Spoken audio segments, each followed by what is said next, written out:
Assalamualaikum warahmatullahi wabarakatuh. Alhamdulillah. Alhamdulillahilladzi an'ama 'alaina bi ni'matil iman wal islam. Asyhadu an la ilaha illallah wa la syarikalah wa asyhadu anna sayyidina Muhammadan 'abduhu wa rasuluhu la nabiyya ba'dah. Allahumma shalli wa sallim ala sayyidina Muhammad wa ala ali sayyidina Muhammad. Rabbi syrah li sadri wa yassir li amri wahlul 'uqdatam min lisani yafqahu qawli. Subhanaka la ilma lana illa ma 'allamtana innaka antal alimul hakim. Hadratan muhtaramin, para alim, para kiai, para ustaz, para santri sedaya ingkang kula hormati, bapak-bapak, ibu, sesepuh sesepuh ingkang satu kena bekten. Sedaya rawuh ingkang diripun rahmat Allah Subhanahu wa taala. Semoga kita wiwiti malih pengawasan rutin ba'da isya maos kita takrul kaul niki kita awali kanthi wawasan umul kitab sesarengan. Mugi Allah beri keberkahan kepada kita sedaya ala hadiniyah wa aqlina tasolih li ridha ila ta'ala bi syafaat Rasulullah sallallahu alaihi wasallam bi Quran wa Nabi Muhammad sallallahu alaihi wasallam. Al-Fatihah. A'udzu billahi minasyaitonir rajim. Bismillahirrahmanirrahim. Alhamdulillahirabbil alamin arrahmanir rahim maliki yaumiddin. Iyyaka na'budu wa iyyaka nasta'in ihdinas mustaqim shiratal ladzina an'amta 'alaihim ghairil maghdubi 'alaihim waladdallin amin. Nggih. Para rawuh kang hormati, dalem menika kitab Tanggul Kaul ingkang badhe kita waos babagan keutamaan menjenguk orang sakit. Al-babus sadisu wassalasuna utai bab kaping 3 doso 6 fi fadilati ayyadatil marid ing dalem martelake keutamaane besuk nengok menjenguk tiang sakit. Qala Utsman radhiyallahu an saking Utsman ndikake bahwa Utsman bin Affan nate maritu fa'adatni Rasulullah sallallahu alaihi wasallam faqala bismillahirrahmanirrahim wa'iduka billahil ahadis samad. Utsman nanti nyeritake nalika Rasulullah besuk tiang sakit, Rasulullah maos donga bismillahirrahmanirrahim wa'iduka, aku berlindung padamu billah, pada ya Allah al-ahadus samad, yang maha esa dan maha tempat bergantung, alladzi lam yalid lam yulad, yaitu yang tidak beranak dan tidak boleh diberanakkan, walam yakul lahu kufuwan ahad. Niki kados surat Al-Ikhlas. Niki cerita saya Utsman bin Affan menika besuk tiang sakit. Pokoknya Nabi sallallahu alaihi wasallam hadis yang pertama biasanya tunggal judul sedoso hadis biasanya kan biasanya ki nek pun 3 doso gangsal judul berarti 350 hadis yang kita baca maca tok Nabi sallallahu alaihi wasallam Rasulullah dawuh udul marido watba'ul janazata tudzakkirukumul akhirah. Rawahul Baihaqi, hadis diriwayatkan Baihaqi wa Ibnu Hibban. Hadis ini riwayat Baihaqi dan Ibnu Hibban. Artosipun Nabi sallallahu alaihi wasallam, Nabi Muhammad sallallahu alaihi wasallam bersabda, tengoklah atau jenguklah atau besuklah orang sakit dan iringkanlah jenazah karena bisa mengingatkan akhirat. Mengingatkan akhirat itu bagi orang yang beriman. Yang enggak beriman yang antar ke jenazah antar ke tok biasa, tidak membuat kita ingat pada akhirat karena imannya yang kurang. Jadi besok orang sakit juga tidak membuat ingat pada orang akhirat karena kurang imannya. Kalau imannya kuat, besok orang sakit ngantar jenazah itu menyebabkan kita ingat pada akhirat. Orang sakit pada umumnya butuh dibesuk, butuh ditengok, butuh didampingi, butuh didoakan, butuh dihibur. Gimana? Coba ya, sakit kok tidak ada yang membesuk, nggak ada yang nengok, nggak ada yang menghibur, nggak ada yang mendoakan, betapa susahnya. Sakit apa nggak mau dibesuk? Pasien apa sih yang pengen dibesuk? Sakit yang tidak ingin dibesuk, sakit gigi. pengen dibesuk betul sakit gigi. Nah dikencingin sakit vertigo pengen dibesuk betul. Sakit yang nggak pengen dibesuk sakit apa malah? Ayo, yang nggak pengen dibesuk sakit diare nggak pengen dibesuk. Jadi pada umumnya orang sakit pengen dibesuk. Kecuali yang sakit gigi tadi rasanya lu paling ganggu aku lorong itu ini COVID vertigo nggak pengen dibesuk diare. Kadang COVID itu sajanya pengen dibesuk tapi nggak boleh sih, nggak boleh kan aturannya nggak memperbolehkan. Aslinya pengen dibesuk tapi nggak dibolehkan. Dibesuk, dibimbing, dihibur, didampingi, didoakan kan seneng. Rasa senang, rasa bahagia itu membantu kesembuhan lebih cepat. Ini betul Bu Dokter. Bu Dokter biasanya bisa paling teori kan Bu Dokter biasanya. Jadi butuh hiburan, dihibur. Ada yang hiburannya dengan musik, ada yang hiburannya dengan sholawatan, ada yang hiburannya dengan bacaan Quran. Yang penting dia dihibur lah, yang menghiburnya membagian hatinya. Maka Nabi sallallahu alaihi wasallam aitul maridi yamshi fi mahrafatil jannati hatta yarji'a. Hadis yang kedua ini rawahul Muslim, diriwayatkan oleh Imam Muslim. Rasulullah SAW bersabda, aidul marid, orang yang menjenguk orang sakit, penjenguk orang sakit, penengok, pembesuk, itu yamshi fi mahrafatil jannah, itu laksana berjalan di kebun buah hatta yarji'a, hingga dia pulang. Saat besok orang sakit itu laksana dia sedang berjalan-jalan di kebun buah, di surga lah, di kebun buah. Tidak di Hortimat enggak, tidak di Sukun sana enggak, kebun buah, syukur kebun buah enggak gitu, tapi laksana sedang ada di surga, berkeliling-keliling kebun buah. Betapa nikmatnya itu bagi orang yang sedang besuk orang sakit sampai ia pulang. Seperti orang berjalan-jalan di kebun buah di surga sampai pulang, ibaratnya begitu yang disampaikan oleh Rasulullah. Wa qala Nabi sallallahu alaihi wasallam ibadatul maridi awwala yaumin faridatun wa ba'daha sunnatun. Ini yang dari Ibnu an Abi Hurairah. Hadis yang diriwayatkan dari Abi Hurairah menyampaikan iyadatul marid, menjenguk orang sakit, awwala yaumin, pada hari pertama, faridah, itu yang wajib, wa ba'daha sunnah, sesudahnya sunnah. Bingung betul nih. Besok orang sakit hari pertama wajib, setelahnya sunnah.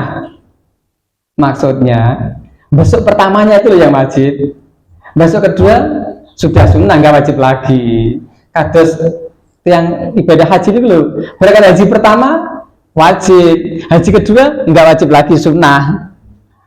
Berhaji ketiga, berangkat haji keempat sunnah, bukan wajib lagi. Kewajibannya itu hanya sekali, ibadah haji itu hanya sekali. Yang pertama itu yang wajib, yang ibadah haji yang kedua bukan wajib lagi, sunnah.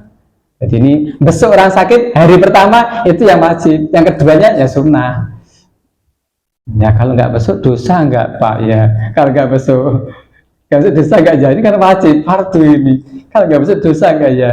Ya kalau nggak besuk ya doakanlah dari rumah, karena ada udzur nggak bisa besuk ya doakan dari rumah, atau nanti besuk setelah dia kondisinya memungkinkan untuk dibesuk atau kita memungkinkan untuk membesuk. Seperti itu, menengok, besuk, mendoakan, menghibur orang yang sakit. Wa qala Nabi sallallahu alaihi wasallam, hadis yang keempat, an Ibnu Umar, dari Ibnu Umar. Tadi yang ketiga dari Ibnu Umar, yang kedua tadi dari Abi Hurairah. Salah. Hadis yang keempat dari Ibnu Umar. La tajibu iyadatul maridi illa ba'da salasati ayamin. Artinya la tajibu, tidak wajib iyadatul maridi, jenguk orang sakit, nengok orang sakit, illa ba'da, kecuali ba'da setelah salah satu ayam, kecuali setelah 3 hari. Tidak wajib ditengok pasien itu kecuali setelah 3 hari. Lah baru setelah 3 hari mulai wajib dibesuk, mulai wajib ditengok, wajib didoakan, mulai wajib dibesuknya setelah 3 hari. Kalau masih hari pertama, kedua belum wajib tuh dibesuk. Aku selak pengen besuk kok, selak pengen nengok karena besok aku nggak bisa besuk. Ya sudah nggak apa-apa, tapi kan nggak wajib yang hari pertama itu. Hari kedua nggak wajib, wajibnya setelah hari ketiga baru diwajibkan. Dari mana tuh wajibnya itu? Berangkat dari hadis hakul muslim ala muslim, hak seorang muslim atas muslim lain. Itu kan hak itu kan datangnya dari kewajiban orang lain. Hak seseorang muslim itu berasal dari kewajiban, menimpa kewajiban orang lain. Hak saya berarti kewajiban jenengan, hak jenengan berarti kewajiban saya. Hak orang muslim atas muslimnya lain, jika dia mengucapkan salam, jawablah salamnya. Haknya memberikan salam, wajib menjawab salamnya. Jika dia bersin, doakan. Jebret bersin, alhamdulillah, doakan yarhamukallah atau yarhamukillah. Jika dia sakit, besuklah, tengoklah. Kalau dia minta nasihat, nasihatilah, minta nasihat. Hak seorang muslim terhadap muslimnya lain.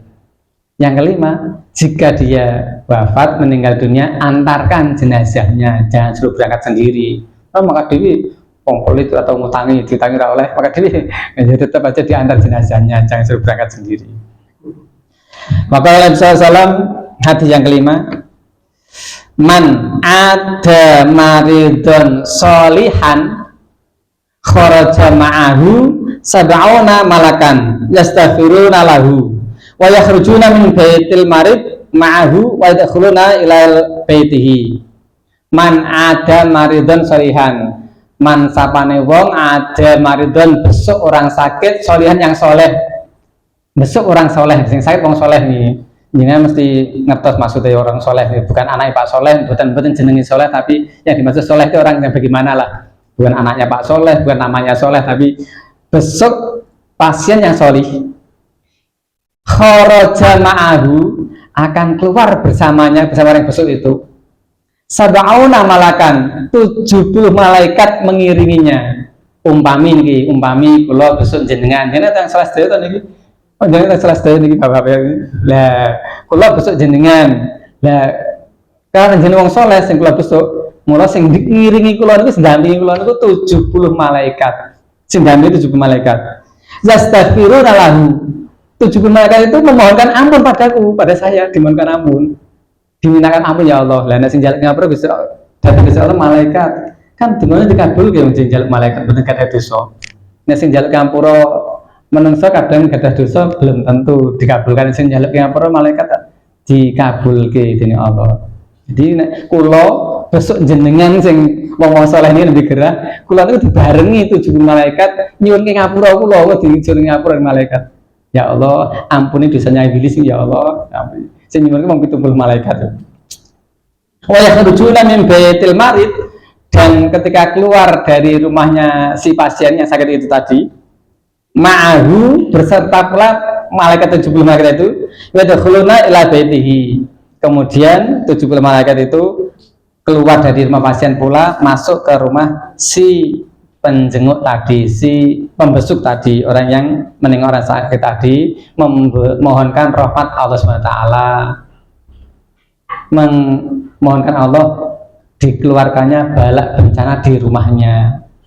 70 malaikat tadi ngiringi ketika besok dimohonkan ampun, ngiringi pulang sampai rumah dimintakan rahmat Allah dan agar dihindarkan dari berbagai bencana atau musibah atau balak di rumahnya. Nah, nek ngene iki pengene besok nek ngertos ngono. Kali kan mboten ngerti ganjarannya, tapi alhamdulillah malah ikhlas malah. Nek ngerti kan malah ngarep ganjaran. Kan mboten ngerti kan malah ikhlas. Berkunjungnya betul malah ikhlas. Nek ngerti malah kadang-kadang ikhlasnya angel. Pengen golek ganjaran kan mboten ikhlas asli. Ikhlas kan mboten pengen golek ganjaran.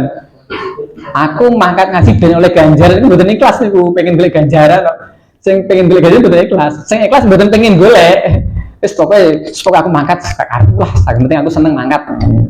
Niku sing ikhlas. Nek aku tak tak nengok pasien yang rumah sakit kayak ben aku oleh ganjaran, ben dijaluk ing ngapura, ben dijaluk rahmat malaikat. Malah mboten ikhlas ngoten niku. Sing ikhlas sing mboten pengen ngarep apa-apa, ngarep-ngarep ridho Gusti Allah tok sing arep. Mugi Gusti Allah ngridhoi lah.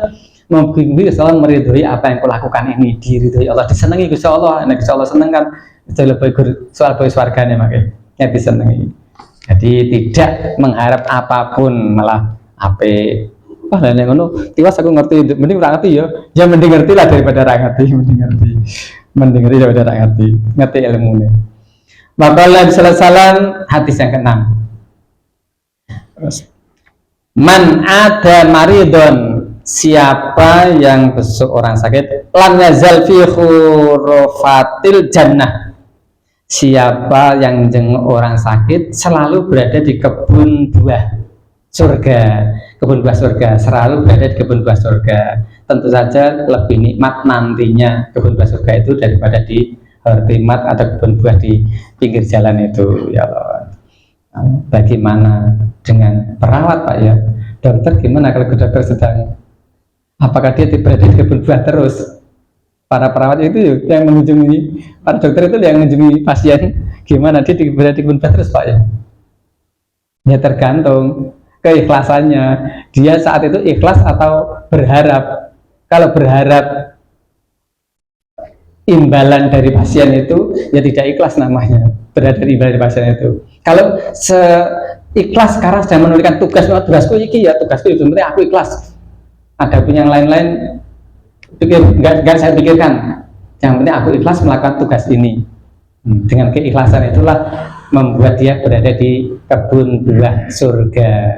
Kalau berharap ada harapan selain Allah, ya tidak ikhlas namanya. Tidak lagi berada di taman surga, di kebun-kebun surga. Kalau orang besok orang sakit berada di kebun buah di surga. Kalau orang duduk di majelis ilmu nggak sejenengan ini berada di taman-taman surga. Orang yang duduk di majelis ilmu, majelis zikir, berarti dia berada di taman surga. Orang yang sedang besok pasien, berarti dia berada di kebun buah surga. Insyaallah. Enak mana ya? Di taman gitu. Di taman itu ada Pak. Kalau di taman belum tentu ada buahnya. Di kebun buah tampak seperti taman ya, tampak seperti taman. Lebih indah insyaallah. Maka Nabi sallallahu alaihi wasallam hadis yang ke-7. Itu marid yakhudu fi rahmatillah. Fa idza jalasa 'indahu ghanas fiha. Penjenguk orang sakit, orang yang sedang besuk orang sakit, berada dalam rahmatnya Allah Ta'ala. Dan ketika ia duduk di samping pasien, di samping dijenguk itu, dibesuk itu, dia sedang menyelam dalam rahmatnya Allah SWT. Datang menjenguk, membesuk, berarti kedatangan rahmat Allah. Duduk di dekatnya pasien, duduk dampingi, jak ngobrol, jak ngomong, dihibur, bacakan doa, bacakan kalimat-kalimat thayyibah atau bacakan ayat Al-Quran. Itu berarti sedang menyelam di dalam rahmat Allah. Tentu saja lebih banyak kalau mendapatkan seperti ketetesan segelas. Kalau menyelam kan mesti selaut atau sekolam renang, lebih banyak rahmat Allah. Jadi tentu dapatnya rahmat lebih banyak yang menyelam daripada hanya dapat tetesan rahmat atau diberi rahmat. Diberi segelas air, dan segelas. Kalau menyelam lebih dari segelas tentunya. Jadi yang duduk di samping pasien terus mendoakan, menghiburnya, ngejak guyon, kemudian dibacakan kalimat-kalimat thayyibah atau ayat-ayat Allah untuk mempercepat kesembuhannya. Itu seperti orang yang sedang menyelam di dalam rahmatnya Allah, duduk berzikir sambil mohon pada Allah di lautan rahmat. Maka Nabi sallallahu alaihi wasallam hadis yang ke-8, adamu ayyadatil maridi asyaddu alaihi min maradihi. Adam itu tidak ada. Adam tidak ada. Lawan kata wujud itu ada, Adam tidak ada. Kadang-kadang wujuduhu ka'adami, wujudnya seperti nggak ada. keberadaanmu itu seperti nggak ada, karena kamu adanya itu hanya seperti kayak boneka saja. Keberadaan itu seperti nggak ada. Jadi wujud dulu kan adanya kamu sama saja dengan tidak ada kamu lah.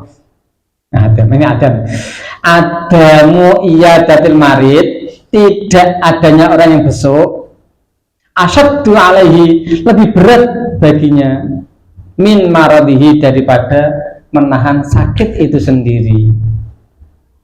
Nek jenengan menawi mun nate ngraos ke penderita COVID yang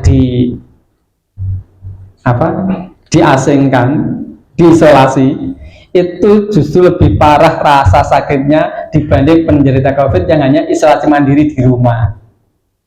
Gimana? Enak mana kira-kira menurut jenengan? Diisolasi di rumah, saya tadi isolasi di rumah. Karena menurut cerita mereka, kekurangannya itu kurang minum, kurang gizi, kurang apanya itu, kurang perhatian, kurang hiburan, kurang istirahat, kekurangannya banyak menurut mereka yang sempat selamat keluar dari isolasi. Tapi yang diisolasi mandiri, diperhatikan oleh keluarga, saudara, tetangga, itu lebih nyaman di hati, lebih bahagia, lebih mempercepat kesembuhan, kesegaran.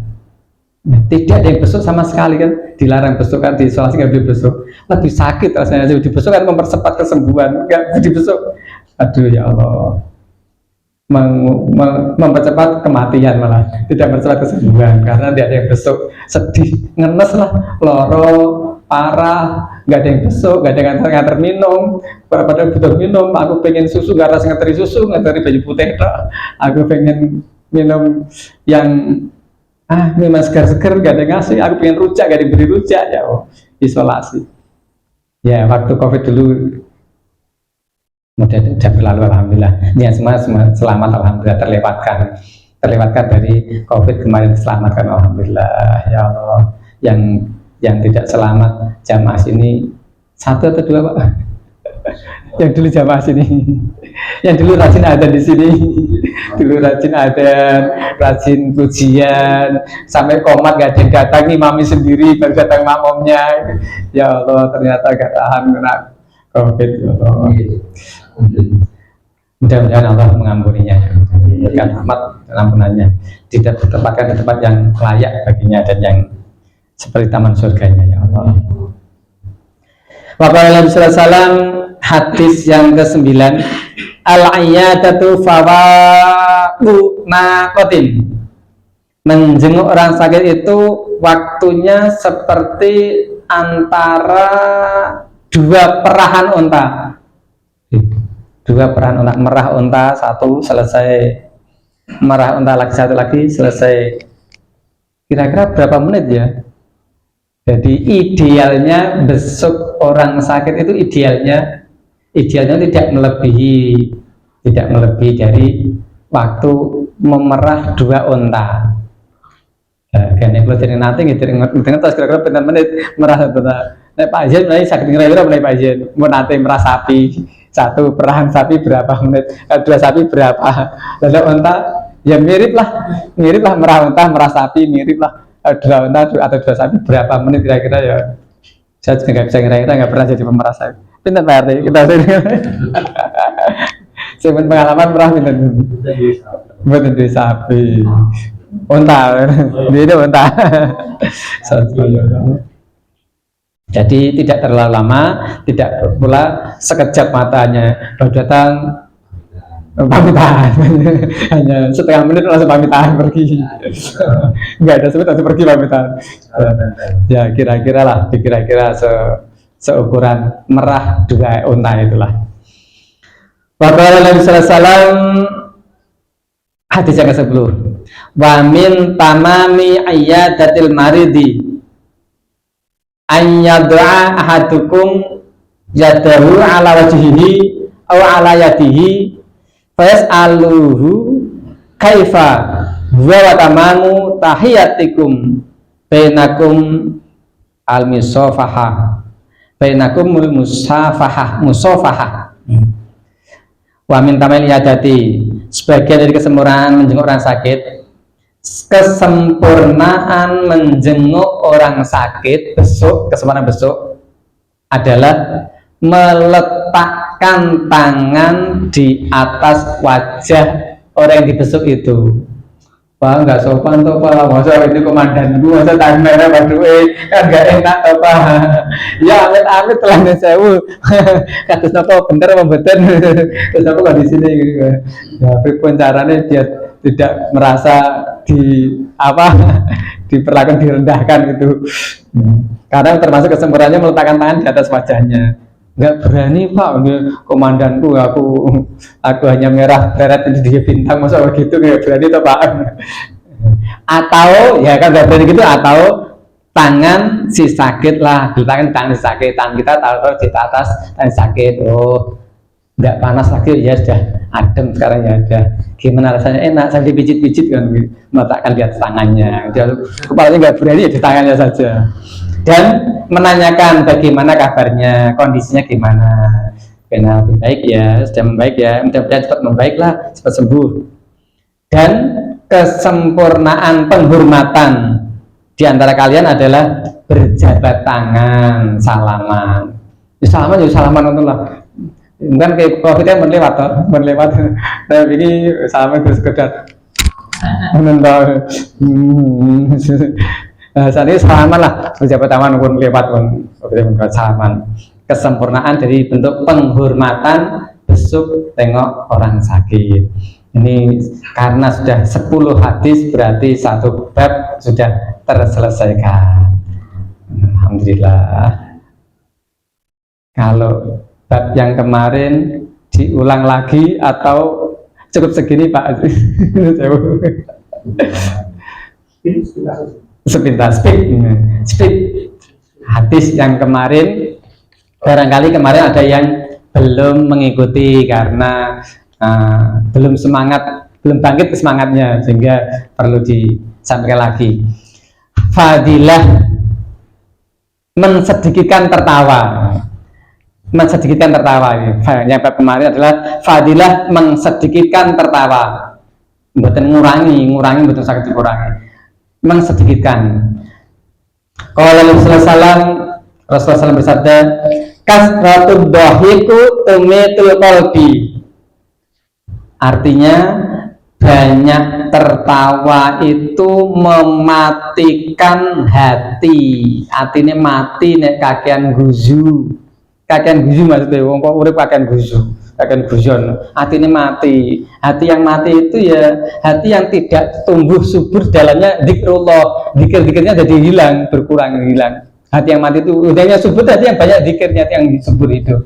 Bukan maksudnya hati yang mati itu terus apa namanya? Harus ke rumah sakit untuk dioperasi hati itu, liver enggak. Hati yang mati itu hati yang tidak tumbuh subur, zikirnya kurang, zikirnya hilang karena banyak kunjungan, banyak tertawa.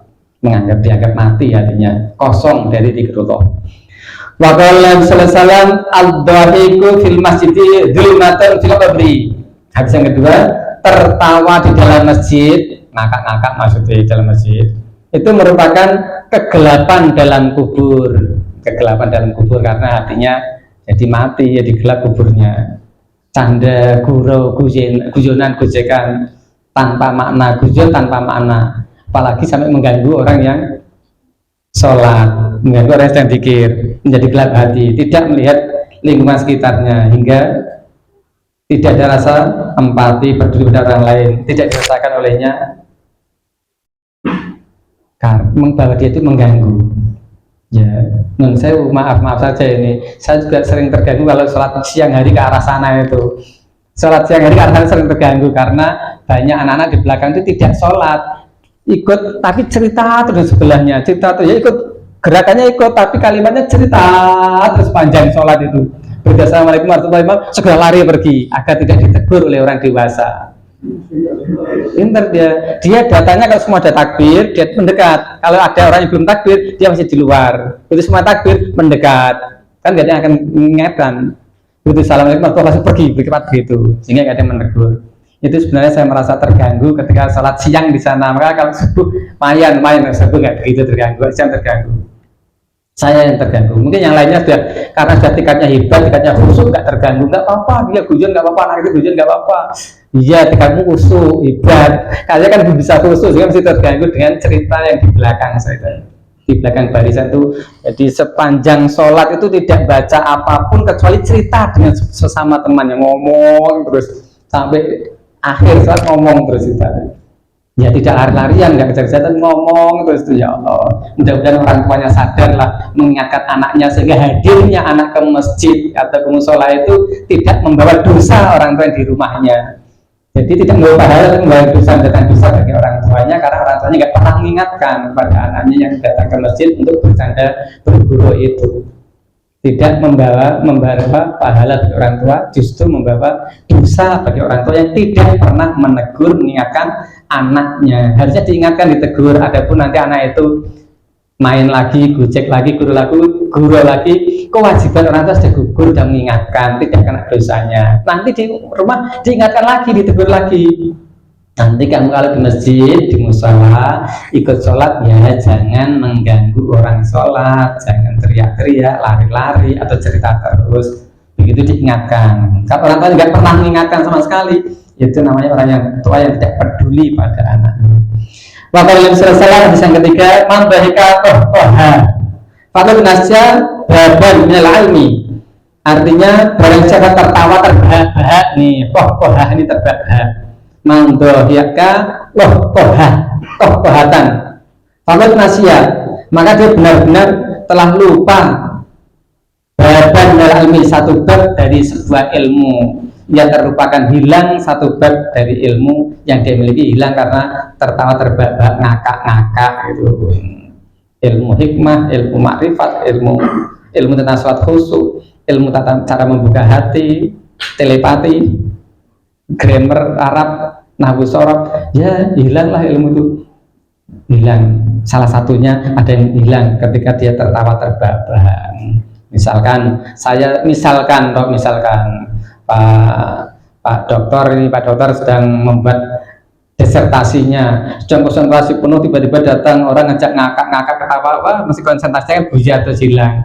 Menarik kembali untuk mereview lagi kan susah, perlu berpikir lama lagi, ada yang hilang karena ngakak tadi terbahak-bahak. Kalau sekedarnya saja kan tidak menghilangkan ilmu yang kita miliki.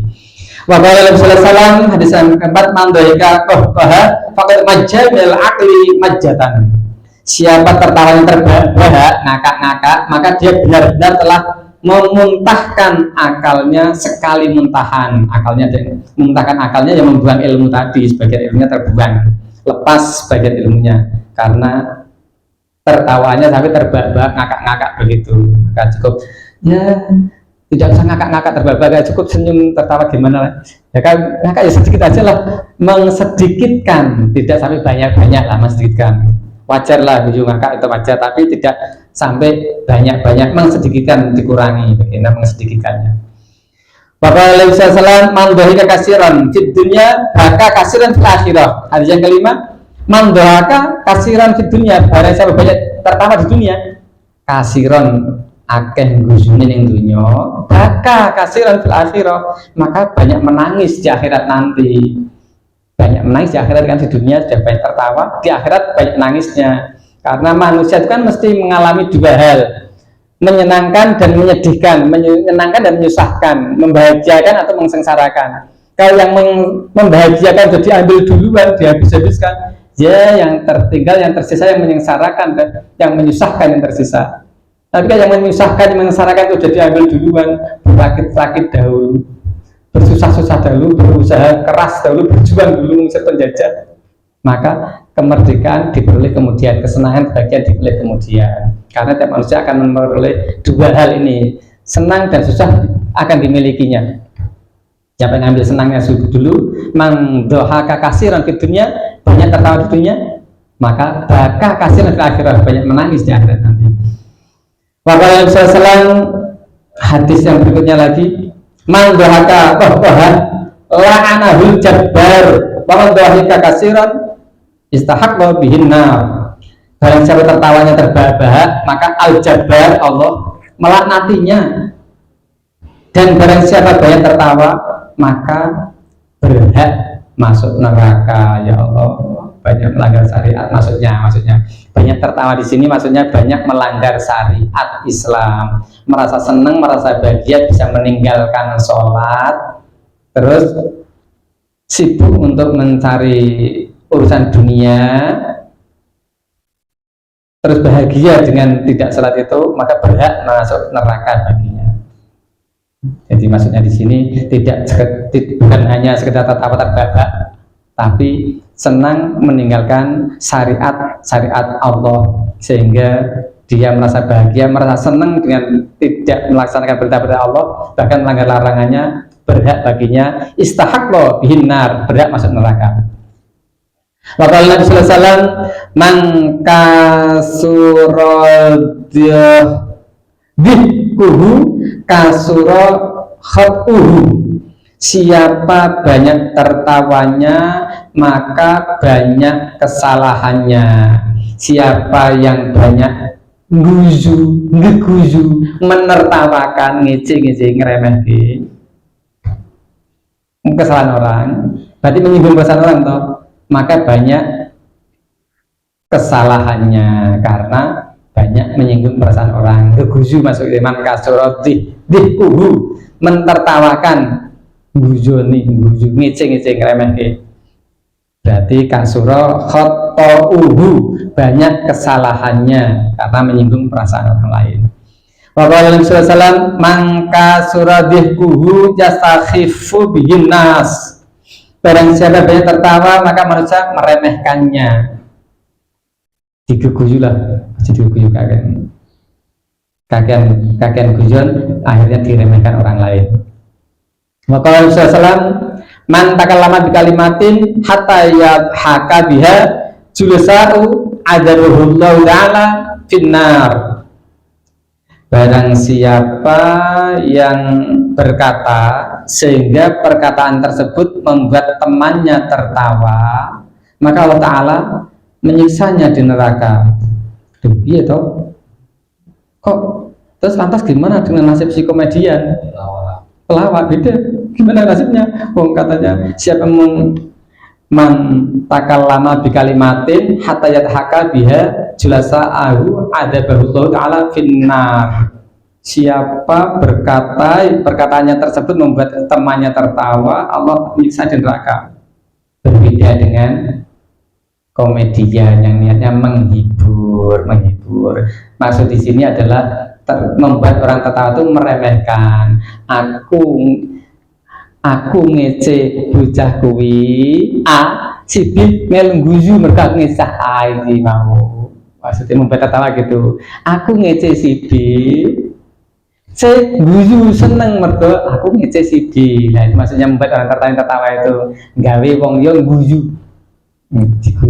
Diguyu mergo tak isi. Katoke nganu. Nah, terus liane terguyu oleh orang lain. Itu maksudnya, bukan komedian, bukan. Maka Nabi sallallahu alaihi wasallam, dhahkul anbiya tabassum wa dhahkul syaitan wah. Tertawanya para nabi itu senyum, tertawanya setan itu terbahak-bahak ngakak. Oh ngono, jadi hadis yang ke-10 sudah selesai. Jadi kalau kita tidak menjadi sahabat setan, kalau kita tidak banyak terbahak-bahak, mensedikitkan, tertawa terbahak disedikitkan agar tidak menjadi temannya setan. Itu sewajarnya disedikitkan. Kiranya itu yang bisa saya bacakan tentang hadis taqul qaul ini. Adapun kualitas hadisnya termasuk sahih, hasan ataupun yang lainnya saya tidak tahu. Allah alam bisawab. Akhirnya kita tutup dengan doa wal asri bersama-sama. Bismillahirrahmanirrahim. Wal asri innal insana lafi khusrin illa alladziina amanu wa 'amilus shalihati wa tawassaw bil haqqi wa tawassaw bis sabr. Subhanakallahumma wa bihamdika asyhadu an la ilaha illa anta astaghfiruka wa atubu ilaik. Banyak kurang dan banyak salah dari saya, mohon maaf. Alhamdulillah. Wallahul muwaffiq ila aqwamit thoriq. Wassalamualaikum warahmatullahi wabarakatuh.